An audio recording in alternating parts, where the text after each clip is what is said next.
Pronto, vamos lá. Então, a gente estava falando, a gente já estudou esse ano mercantilismo, a gente já estudou absolutismo, a gente já estudou renascimento, a gente está falando de reforma agora, né? Então, a gente falou de reforma protestante, que foi a reforma da doutrina da Igreja Católica. Então, tipo, essas pessoas continuaram sendo cristãs, mas elas saíram da Igreja Católica. Então, tudo começa com Martinho Lutero, ele funda a igreja dele, que é a Igreja Luterana. Aí a gente falou das outras, né, religiões, falamos do calvinismo. Na verdade, quem falou foram vocês, né? Vocês que trouxeram.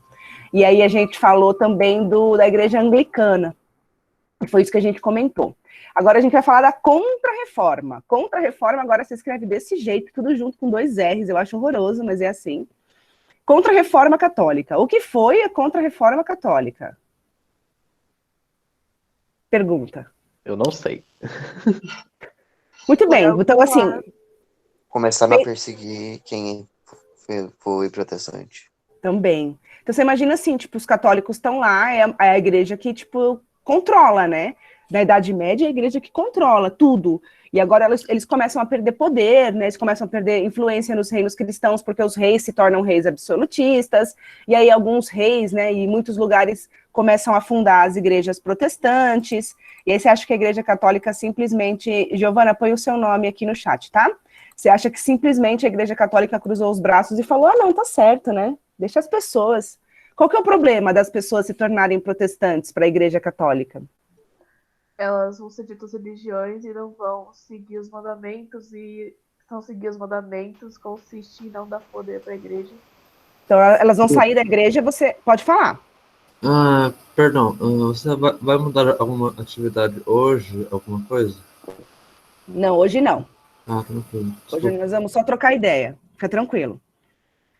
Então, para a igreja católica, primeiro que ela está perdendo seus fiéis, né? Tipo, uma igreja vazia não é uma igreja, né? E tem alguns fiéis, algumas pessoas que eram católicas, que passam a ser protestantes. Fora que ela perde influência, né? Ela perde influência política. Na Inglaterra, ela fica muito brava, porque ela perde as terras, né? Que o Henrique VIII toma. Então, a igreja católica vai reagir a isso. A essa reação à reforma protestante, a gente chama de contra-reforma, tá? Então, o que os maluquinhos fazem? Você tá vendo aí nos desenhinhos aí os padrezinhos, né? Claro que isso não é padrezinho, não. Isso daí é o alto escalão da igreja, né? Os bispos e tal. Eles vão se reunir. E quando eles se reúnem para decidir alguma coisa na igreja católica, eles chamam de concílio. Então, os bispos, né? O alto escalão da igreja se reúne para decidir alguma coisa muito importante, né? Uma reunião de líderes. Essa reunião de líderes católicos se chama concílio. E essa reunião em específico chama Concílio de Trento, que foi aí nessa localidade. Então foi aí que eles estabeleceram estratégias para impedir o avanço protestante, para poder preservar a fé católica e para poder preservar o poder da Igreja Católica. Então, assim, o que você acha que a igreja fez? Ou o que você faria no lugar da igreja? Dado o histórico da igreja, eu diria que eles perseguiram e queimaram eles como bruxos. E também que falaram que eles eram contra a família, iam estragar a família. Não, essa é uma moda. A família ainda não era tão usada como argumento. Talvez, né? Perdão, gente. Caramba, isso vem de muito tempo, então. O que? Falar da família? Não queimar as pessoas. Não, queimar as pessoas é da Idade Média. Claro, isso daí, desde o princípio. Queimar a família é tipo quando as mulheres começaram a pedir o direito a voto, né? As sufragistas. A gente quer votar, a gente quer participar da política, os caras não vai acabar com a família, não pode. Isso daí é coisa de bruxo, professora. Olha, se eu fosse você, tomava cuidado com isso aí. Então vamos falar das principais medidas, né, da Igreja Católica. A Débora acertou aí a questão de queimar pessoas. A gente já vai falar da questão de queimar pessoas. Então a primeira medida que eles tomaram foi defender a autoridade do Papa. Então a Igreja Católica ela é muito apegada às suas tradições, né? Tipo, se a gente se reformar, se a gente se transformar, eu deixo de ser a Igreja Católica, né? Então, eu acredito que seja mais ou menos isso. Então, eles mantêm muito, né, algumas tradições. Então, eles vão defender a autoridade do Papa. Então, o Papa é, sim, o líder da igreja. Eles vão declarar uma coisa que chama index. Index era uma lista de livros proibidos. Então, todo bom católico, agora não dá mais para falar cristão, porque tem vários cristãos, né? Todo bom católico, todo reino católico tem que impor essa lista, essa proibição, né? Então tem uma lista de livros, era uma lista enorme, inclusive livros do Lutero, que as pessoas não poderiam ler, esses livros não poderiam circular, e se você fosse capturado com esse livro, você poderia sofrer as consequências disso, né? Isso num reino católico, né? Então eles começaram a... A Bíblia estava na lista? Oi? A Bíblia estava na lista? Não, a Bíblia você pode ler, você pode ler, talvez não em alemão, mas não, a Bíblia não estava na lista. Mas o Lutero escrevia. Em latim pode. Mas em latim, quem lia em latim? Acho que alguém vai ler. Eu também perguntei isso, Isso porque mesmo. o Lutero começou a distribuir a Bíblia na língua alemã. Se eles fossem pegos com a Bíblia traduzida... Não, tranquilo. Acho que tranquilo, porque começa a imprimir e você não tem controle sobre isso. Você não pode pegar uma pessoa por causa da Bíblia. Nossa, eu acho pesado. Eu, pelo menos, se isso aconteceu, eu não tenho conhecimento. Eu não duvido muito. Porque você proibia as pessoas de ler. Por que você proibiria as pessoas de ler?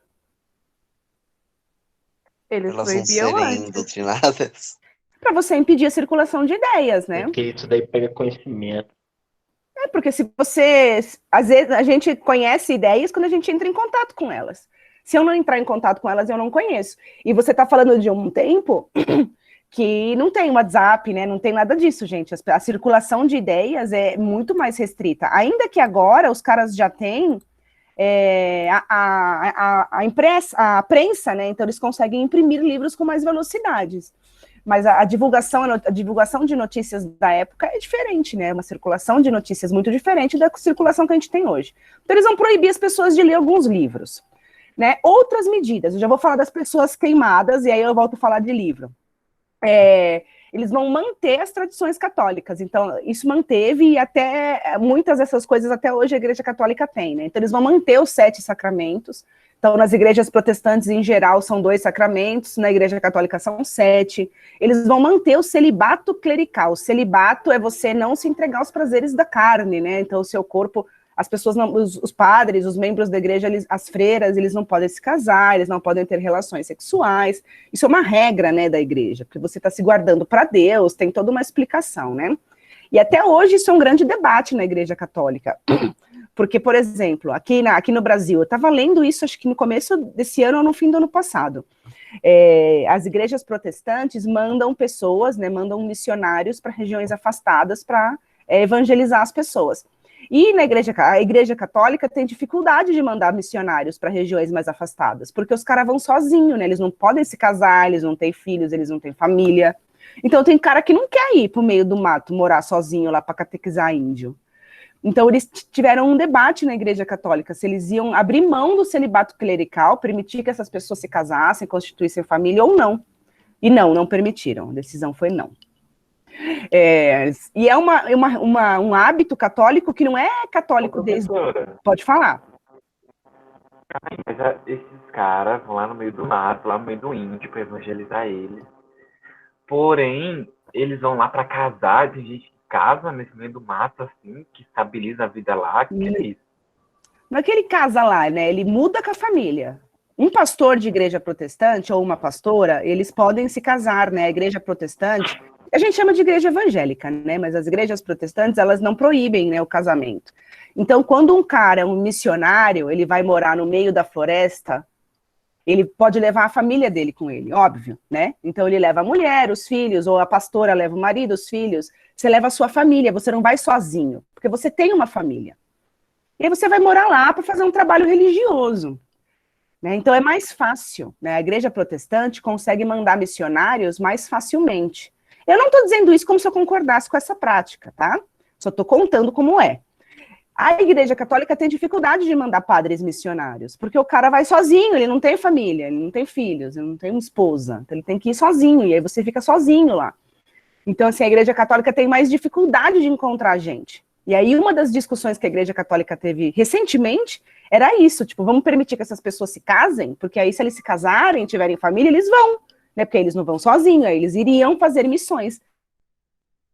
A Igreja Católica não consegue expandir a religião, hoje em dia, aqui no Brasil, por exemplo, nas áreas de Mata Atlântica de Mata Amazônia é tão grande quanto os protestantes, porque eles têm mais missionários para mandar.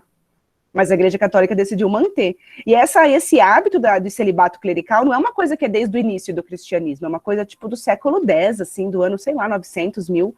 Não é um hábito desde sempre, ele surgiu e a Igreja Católica mantém isso até hoje, é uma tradição deles que eles não conseguem abrir mão. Como se a gente abrir mão disso, a igreja perde um pouco da sua característica, sabe? Então, eles não... Eu imagino que seja isso, sabe? Tipo, se você transforma isso da Igreja Católica, você tem a sua igreja parecida com a igreja dos outros, né? Então, a sua igreja não é mais sua igreja. Então, eu acredito que é uma questão da tradição, né? Outras coisas, por exemplo, a Igreja Católica abriu mão, como a missa em latim. Né? Porque se eles não abrissem mão, primeiro eles vão manter, né? Agora, no contexto da Contra-Reforma, da reação católica contra os protestantes, eles mantêm a missa em latim. Mas hoje, se você já foi à igreja, mesmo que você não seja católico, você sabe que as pessoas não rezam mais missa em latim. Pelo menos minha família é católica e eu nunca ouvi nenhuma missa em latim na vida. Porque se eles não abrissem mão disso com o tempo, eles iam realmente perder as pessoas, né? Você vai num culto que as pessoas estão falando essa língua, você vai num culto que as pessoas estão fazendo, né? Então, assim, a missa na língua local e a tradução da Bíblia é uma coisa que a Igreja Católica acaba cedendo, porque senão ela realmente ia ficar sem muito público. Então, eles vão manter outras coisas também. Os católicos vão manter o culto aos santos. Perdão, gente. Então, até hoje, se você já entrou, se você é católico, você sabe que na Igreja Católica tem vários santos, e depende da igreja, você vai ver algumas imagens diferentes de outras igrejas. Tipo, aqui no Ruge tem a Igreja São João Batista, então você tem imagens desse santo. Você vai numa outra igreja que o padroeiro da igreja é outro santo, você vai ter outras imagens, mas toda igreja católica tem imagens de santos, né? E a Igreja Católica também vai manter um modo único de interpretar a Bíblia, que é a maneira como ela interpreta, porque, segundo ela, é a igreja mais antiga, é a igreja que conhece. Então, isso tudo no contexto ali atrás, tá? Não precisem ficar com raiva nem de mim, nem da igreja, nem de ninguém nesse momento. Só estou explicando o que aconteceu. Aí, outra coisa que foi a Débora que falou, que foi botar fogo, conhecendo a igreja, botar fogo nas pessoas. Como é que chamava esse negócio de botar fogo nas pessoas? Inquisição. Isso aconteceu muito na Idade Média, né? A Igreja Católica, para manter o seu poder, o seu domínio, ela perseguia os hereges. Né? Você está vendo esse mocinho aí pegando fogo aí na fogueira? Ele é um herege. Um herege é uma pessoa que, para a Igreja Católica, né, um herege é uma pessoa que não segue os mandamentos, a doutrina católica. Então, tem muita gente que era perseguida na Idade Média. E aí isso vai diminuir. Né? A Igreja Católica vai parar de fazer isso por um tempo, e agora com a Reforma Protestante, já é 1500 e pouco, né, 1517, né, ao começo da Reforma, eles vão retomar esse hábito. Então, nos reinos católicos, né, tipo, você não seguir o catolicismo, era tipo um crime, então você era preso, como se você fosse um ladrão qualquer, um crime. Então você ia ser julgado pelo Tribunal do Santo Ofício. Essas pessoas tinham uma prática, tinham práticas violentas, práticas de tortura. A gente conversou sobre isso ano passado, se não me engano, né, que eu mostrei a roda, mostrei algumas práticas de tortura. E não é que eles só faziam isso porque a pessoa era herege, era tipo meio que normal na época. Criminosos eram torturados para confessar. E na Europa, até hoje, tem museus da tortura. Então, se você jogar na internet, se você tiver curiosidade, você pode colocar lá Museu da Tortura. Aí você vai ver na Holanda tem, na Inglaterra eu sei que tem bonecos de cera e colocam, tipo, eles na situação, na cadeira, sei lá, naquela situação que ele seria, que a pessoa supostamente foi torturada. É bem bizarro, velho. Enfim, e aí eles vão retomar. Pode falar. Não é bizarro saber que a gente tá falando de igrejas? Tipo assim, os caras queimavam as pessoas, sabe? Pra torturar e tal. É muito estranho. Sim, é uma pessoa que prega a perfeição, a pureza, a santidade. E, tipo assim, a pessoa só não acreditava na mesma coisa, eu seguia a mesma coisa. Vou te tacar na fogueira, vou te tacar óleo quente, tu vou torrar seus dedos. E vocês já fazem parte? Vocês são civilizados, gente. Vocês estão numa fase da civilização humana que vocês já são mais evoluídos, gente. Pra gente isso é horrível, mas pra eles isso era um evento de domingo que eles iam assistir. Eu acho que, eu acho que pessoas se sentiam mal. Não é, eu não acredito que todo mundo ia chamava auto de fé. Quando a igreja ia fazer esses eventos de queimar, não era só pessoa, queimava livro também. A igreja fazia o auto de fé. Então, os caras colocavam ali, marcava lá o dia, as pessoas iam na praça, né? Tipo, evento de domingo. Então, eles queimavam os hereges, queimavam livros, né? Claro que não era todo dia. Você tinha que ter o processo. E tinha processos. A Igreja Católica tem centenas, para não dizer milhares, eu não sei se é tanto assim, mas tem centenas de processos na época da Inquisição. Em 90 e pouquinho, não vou me lembrar, acho que 92, por aí, o Papa da época era o João Paulo II. Ele permitiu que historiadores entrassem nos arquivos da igreja, em alguns, né, dessas centenas, ele liberou algumas centenas de processos para que as pessoas estudassem. Tipo, ele pediu perdão pelas atrocidades que a Igreja Católica cometeu no passado e liberou esses processos. E aí tem eu falei em algum lugar na minha casa, não vou saber agora, chama O Queijo e os Vermes, que é de um historiador italiano. Ele estudou um processo de um cara, do Menocchio. Foi um processo de 10 anos. O cara foi interrogado, preso diversas vezes, por 10 anos, até ele ser considerado herege e ser queimado. E tem um monte. E hoje está disponível para estudar. Então, tipo, um historiador pode pedir acesso. Eu quero fazer um trabalho, você pode pedir acesso e estudar um processo de Inquisição. Doido, né? Legal. Deve ser muito louco, né? E aí vocês já são muito civilizados, né? Vocês são pessoas civilizadas. Colocar fogo em alguém é uma coisa horrorosa. Tanto que quando você fala em pena de morte hoje, você não fala em pena de morte colocar fogo nas pessoas. A pena de morte hoje, que nem nos Estados Unidos, que é um país que tem pena de morte, as pessoas são condenadas à morte por uma injeção letal. Então elas tomam uma injeção que para o coração delas. Ela não fica se estribuchando, sofrendo. Nossa, eu já vi filme. Ah, cadeira elétrica? Não, cadeira elétrica, se não me engano, não se usa mais. É um absurdo, gente, pelo amor de Deus. É mito. Não, já se usava nos Estados Unidos. Sim, usava, mas hoje em dia... Hoje em dia não... Aí eu não sei, porque cada estado nos Estados Unidos tem uma lei diferente. Aí teria que pegar e ver. Eu acredito que hoje em dia não se usa mais. O que se usa lá hoje, eu sei que é essa injeção letal. Então os caras dão uma injeção, o coração do maluco para e acabou. Então não é um show de horror. Agora, pensa assim, a igreja tem muita questão do pecado, da expiação. Então, você pôr a pessoa no fogo, além de você fazer um puto exemplo, porque aquela pessoa vai gritar de dores e as outras pessoas vão assistir, é tipo fazer a pessoa sofrer para morrer. Entende? Então, não é só você... Então, é uma punição que envolve o sofrimento, é parte da punição. Enfim, né? Então, vamos retomar aqui. É pesado, e porque isso existiu, e isso existiu de fato. Bom, então quem que a Igreja Católica vai perseguir? Vai perseguir, como já perseguia antes, judeus. É muito louco, né? Porque Jesus, teoricamente, era um hebreu, né? E a Igreja Católica persegue judeus. Vai perseguir islâmicos, né? Muçulmanos. Vai perseguir qualquer pessoa que critica lá os dogmas da Igreja Católica. Tanto que esse livro que eu citei para vocês, O Queijo e os Vermes, é muito interessante, porque o cara, ele é católico. Só que ele tem umas ideias muito loucas, umas interpretação muito louca da vida, do mundo, e aí ele é considerado um herege.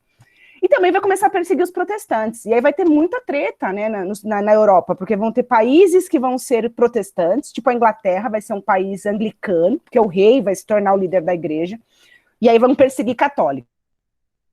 Aí tem reino católico, países católicos que vão perseguir protestantes. A Irlanda é um país que vai ter enormes problemas. Até hoje a Irlanda ali é meio separada e ela foi dividida por causa, né, envolve conflitos religiosos, né, a parte protestante e a parte católica. Então, assim, isso vai ficar muito sério, vai ter muita gente que vai migrar, pensa que aqui já é 1500, já a América já está sendo explorada pelos europeus. Então tem muita gente que vai sair da Europa e vai vir para a América, vai se tornar um colono aqui na América, porque, não dá para viver lá, tá uma treta enorme religiosa. Muitos judeus vão ser convertidos à força. Portugal e Espanha eram 2 países extremamente católicos, ainda são, e eles vão converter judeus à força, tipo, você não vai poder ser judeu, então eles vão converter essas pessoas, vão dar nomes. Então tem muito judeu que a gente chama de judeu novo, né? Perdão, cristão novo. Quando a gente chama uma pessoa de cristão novo, essa pessoa era um judeu que foi convertido. E teve muito cristão novo, né, judeu que fugiu da Europa, fugiu de Portugal e Espanha e veio para a América.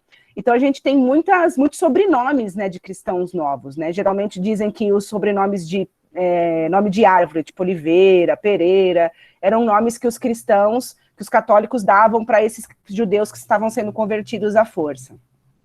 Muita treta. Então eles vão começar a perseguir essas pessoas, punir essas pessoas, prender essas pessoas, e isso aconteceu especialmente em Portugal e Espanha, que eu já citei, e na Itália, né, que eram os 3 principais reinos, né, países católicos. Muito bem, que chato, né? Outra coisa que a Igreja Católica vai fazer para expandir a sua fé, a fé católica, é investir em missões jesuítas. Vocês já ouviram a palavra jesuíta nas aulas de história ao longo da sua vida? Sim. Já, algumas vezes. O que é um jesuíta? Aí eu não sei. Já esqueci, já. Então vamos lá.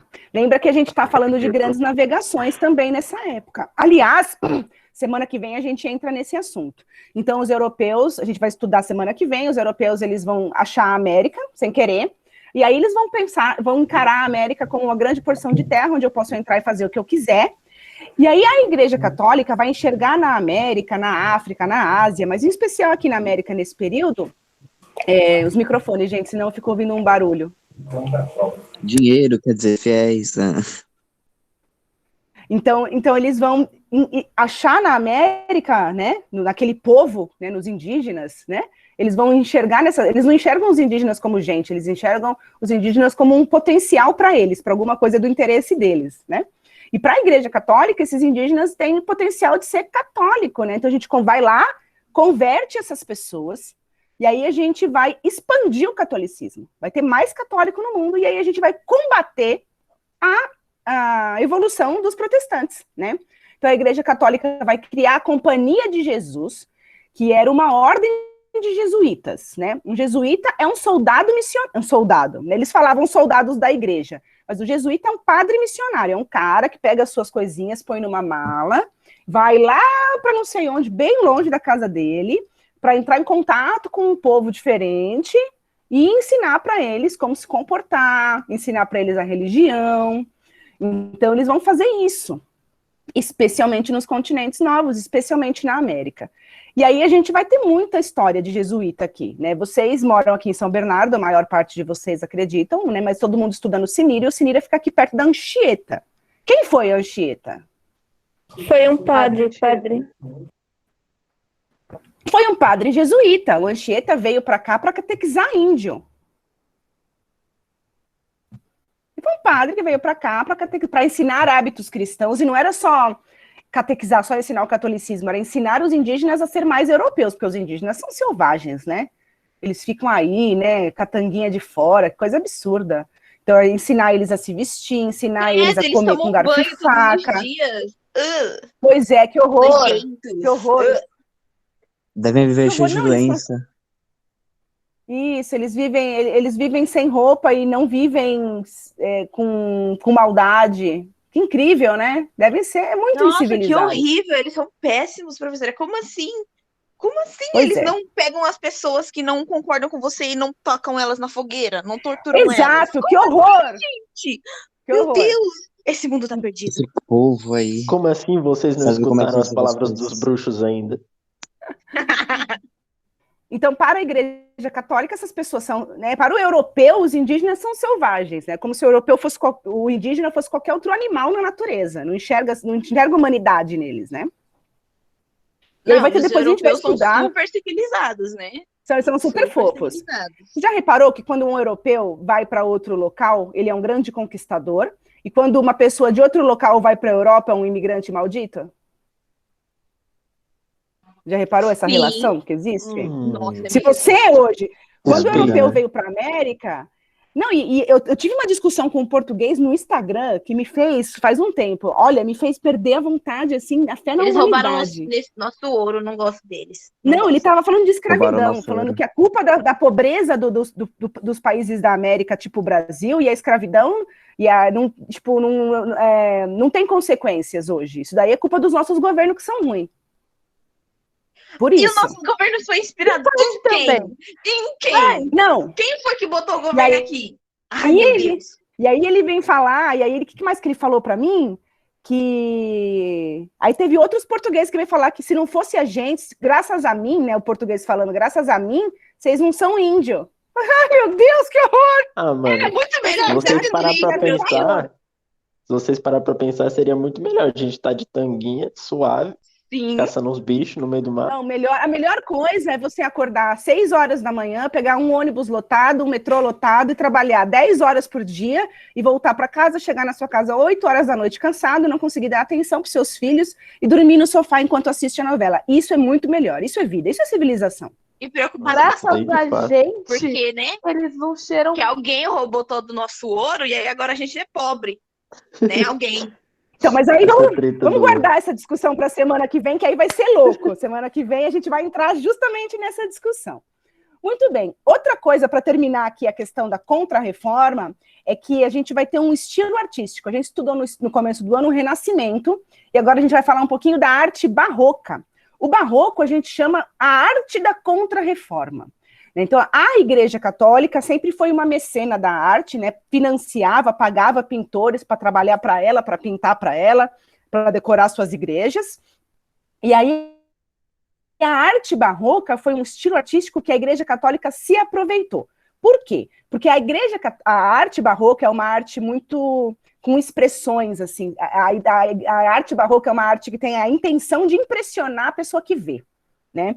Então, você vai ver muita ostentação. Então, a gente vai poder falar depois das igrejas aqui no Brasil que tem de estilo barroco, que é toda forrada de ouro. Então, é uma igreja muito ostentação, e é uma igreja muito emocional. Então, as imagens de Cristo, assim, Cristo está com aquela expressão de sofrimento. Então, as estátuas, assim, as esculturas têm muita expressão. E o objetivo de tudo isso era sensibilizar as pessoas, porque a arte conversa com a gente. Quando você ouve uma música, né, você sente coisas, né? Às vezes você procura estar na fossa, você vai ouvir uma música específica porque você quer sofrer. E aí você fica voltando ainda aquela parte que te faz sofrer mais. Sim, não é? exatamente. Então a arte se comunica com a gente. Você assiste um filme, você se emociona. Às vezes você vê um quadro muito bonito, uma escultura muito bonita, você sente, né? Ou você chega num lugar muito bonito, né, que tem uma arquitetura muito grandiosa, você se sente diferente, né? Então a arte, ela faz a gente ter sensações, sentimentos. Então a Igreja Católica vai usar dessa arte barroca para tentar criar esse elo emocional com o seu público, para impressionar as pessoas. Então as igrejas que vão vir, as obras que vão vir são grandiosas, que é para a pessoa chegar e fazer, ó... Então, um dos artistas italianos mais famosos dessa época, da época barroca, é o Caravaggio, por exemplo.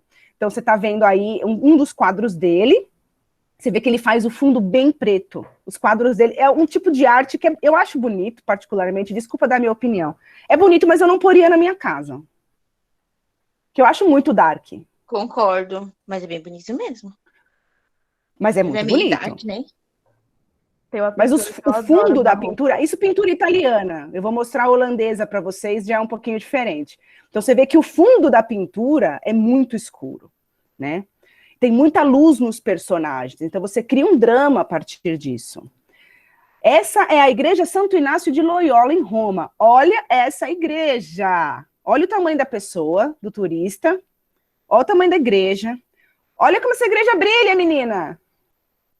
Bem bonita mesmo. Então, Ninguém brilha mais que eu. Então, mesmo que você não seja católico, você pode ser ateu, o que for. Mas olha, imagina você entra nessa construção. É uma obra de arte incrível, uma igreja grandiosa, bonita, colunas, toda trabalhada ali nas colunas, cheia de coisa dourada, bonito. Então é um negócio que te dá uma impressão, te dá uma sensação de grandiosidade. Né? E os católicos, eu não sei se isso acontece também entre os protestantes, mas os católicos falam que a igreja é a casa de Deus. Então imagina você chega na casa de Deus e essa é a casa de Deus? Uau, né? Então aquela coisa grandiosa. Fala, né? Deus então do ouro e da prata. É impressionante. Então isso te cria uma sensação de grandiosidade. Fala, olha o tamanho, né? Da grandiosidade. Então isso cria uma impressão em você. Aí eu trouxe para a gente poder comparar com o barroco holandês. O barroco holandês também é mais escuro, mas ele tem uma outra sensibilidade. Esse pintor holandês, Johannes Vermeer, na minha opinião, é o melhor, um dos melhores dessa época aí, holandês. Lindíssimos quadros dele. Olha que bonitinho essa moça lendo. Que é o da garota a moça do brinco de... Essa mesmo, eu adoro esse quadro, eu acho muito lindo. É lindo, mas você vê o fundo, né? Você tem um fundo bem preto, você tem um foco no personagem absurdo, uma luz no personagem absurda. Olha essa menina, que coisa linda. E para quem se interessar, tem um filme que conta a história, né, dele, um pouquinho ali do quadro, que chama Moça com Brinco de Pérola, tá? Eu coloquei aí, caso alguém se interesse por assistir. Esse também é dele, ó, da mulher colocando leite. Você vê que ele tem sempre uma janelinha ali, ó. Então ele explora muito essa luz. Então você cria uma intensidade, assim, no personagem muito grande, né? E aí você vê também que já é um pouco diferente do barroco italiano, né? Então, de país para país, você vai ver características um pouco diferentes.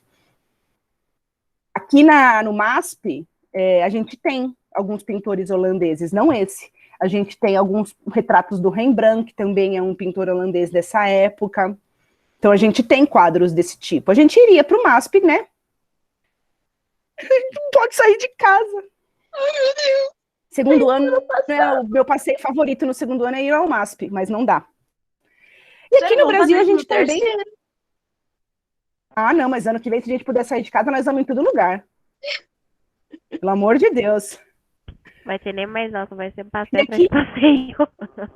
Vamos só passear, pelo amor de Deus, né? Não é possível que... Bom, e aqui no Brasil a gente também tem arte barroca. Eu não escutei, tá cortando. Eu falei que não é possível que no ano que vem não vai ter acabado a pandemia. Tipo. Não, mas se a gente tiver vacinado, vai ser melhor, porque a vacina ela impede que você desenvolva os sintomas mais fortes e você não vai morrer entubado, morra, né? entendeu? Ela te ajuda a não morrer, né? Isso. Então já é uma coisa boa. Mas eu acredito que a gente vai continuar usando máscara por um bom tempo, viu? Usando máscara, lavando as mãos com frequência, mantendo um certo... Vai ter menos gente, não vai poder lotar o lugar. Então a gente vai ter que tomar bastante cuidado. Bom, só para encerrar, eu quero falar que também temos arte barroca no Brasil. Essa é uma igreja que fica em Minas Gerais, na cidade de Ouro Preto. Eu não vou entrar muito nesse assunto agora, porque a gente vai estudar isso mais para frente, só isso. A gente vai estudar Brasil, a gente vai estudar mineração, e aí a gente vai estudar esse tipo de coisa. Mas lá em Minas Gerais... tem uma cidadezinha que chama Ouro Preto. Não sei se vocês conhecem. Ouro Preto já ouvi falar, eu acho. É uma cidade histórica, ela é toda tombada. O centro ali, a parte central, ela é toda tombada. Uma coisa que é tombada, em termos de história, não é caído. Tombado quer dizer que é preservado é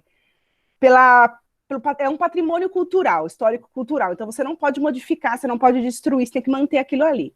Então, Ouro Preto, eu vou mostrar para vocês aqui, rapidinho. É uma cidade que você chega, eu já tive o prazer de conhecer, é muito louco, ainda mais que eu sou nerd de história, né? Parece que você fez uma viagem no tempo, não parece que você fez uma viagem no espaço, né? Não parece que você foi para Minas, parece que você foi para outra época. Então, é uma cidade toda preservadinha. Inclusive, eu conversei com pessoas lá, e tem o IFAM, que é o Instituto de História que cuida, você não pode nem pintar, nem que a casa seja sua, você não pode pintar de uma cor que aquilo não foi na época.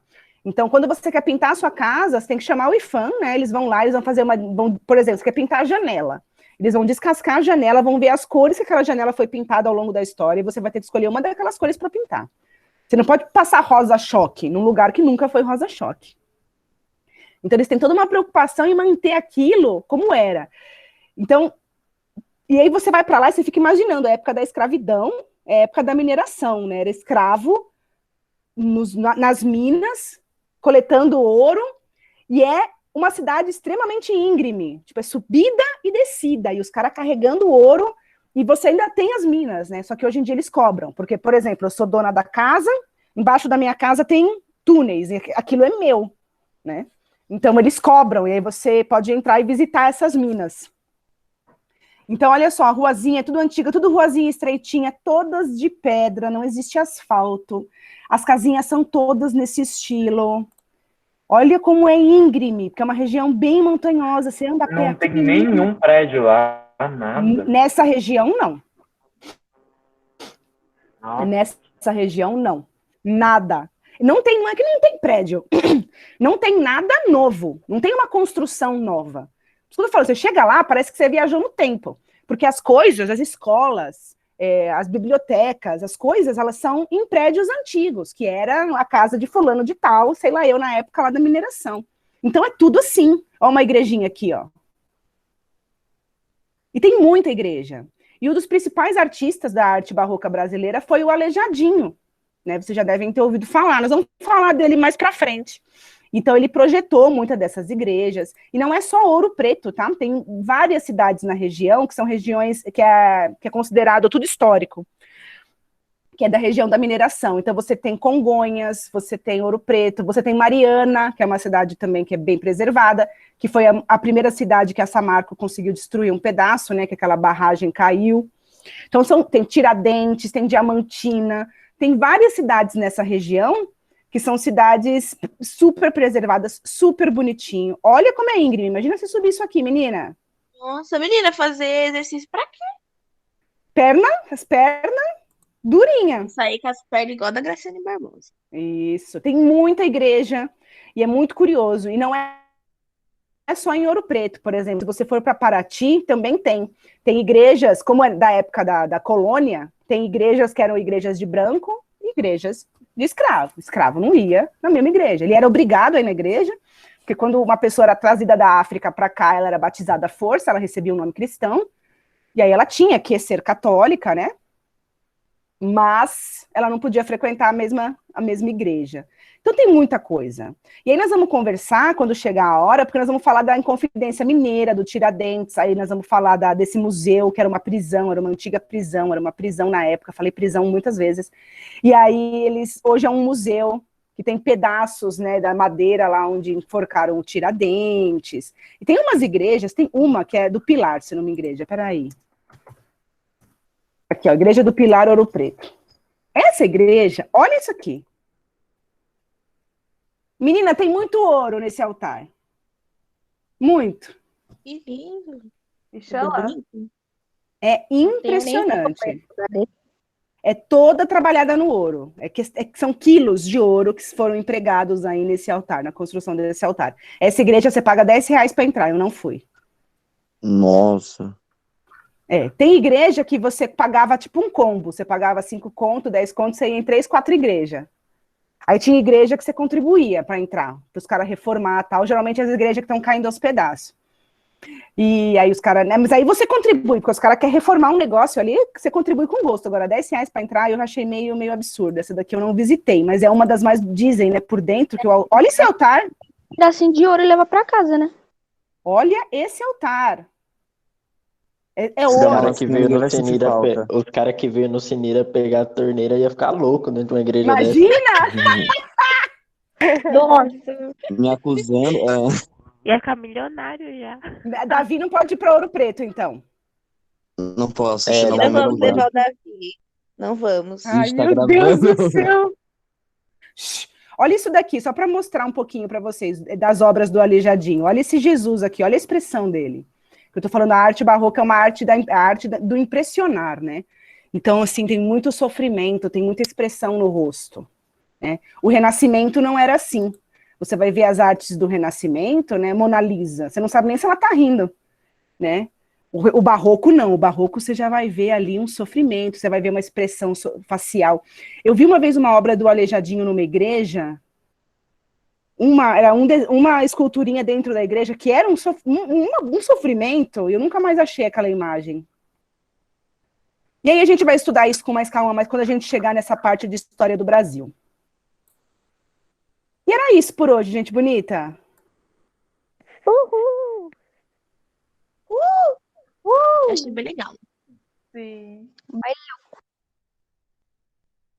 Quer comentar, falar alguma coisa? Não esqueçam de pôr o nome aqui no chat para eu poder anotar. Ah, não, eu já E aí, quem já colocou o nome no chat e tiver com pressa, já expliquei o que eu tinha que explicar, só quero